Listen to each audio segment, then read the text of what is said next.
Hi there! Have you seen this that I've just put on? Now, I can't say I've made this. This is from the Kim Hargreaves book Sand, and it's a blend of soft jack and kid silk haze. And Amy and I have just been stroking it because it feels so soft. It's like something I could just snuggle up in at night. It's absolutely gorgeous. Look at that. Not sure I've got the patience to make it at the moment. I actually haven't got the ability to make it at the moment, which is a bit of what this video is about. I currently can't crochet and I can't knit. I'm having all sorts of problems with my arm, which is I'm hoping to be diagnosed soon with what it is. My gut feel is it's probably RSI from too much knitting and crochet. So I've had a complete break for a couple of weeks and I'm now trying to get back in there, but I'm trying to get back in there by doing some different things.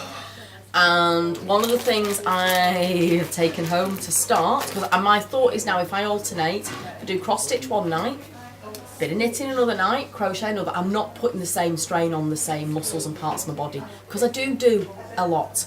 And I need to do something because all that's happening at the moment is I keep falling asleep in front of the telly, which is not doing me any favours whatsoever. I think I woke up about 11 o'clock last night like, ugh.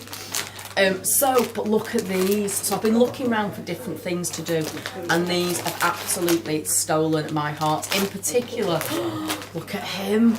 Now these colours would look so fabulous in my living room, and I just think he is utterly gorgeous. They're by Bothy Threads. They're based on Wrendale Designs, Wrendale Designs by Wrendale, and look, they're all really gorgeous. I'd actually love to have them two on the ends of my sofa, but I'm really not sure I'm going to have the time or the patience to do two. But aren't these beautiful? Look, you get the chart in there, you get the fabric, you don't get the backing fabric, and I think it would look really lovely backed in sort of a velvety colour with that piping around the edge. I've seen one finished, it does look gorgeous. You get the anchor wool in there as well, and that one is $47.99. I'm just checking, they're all $47.99. Aren't they utterly beautiful?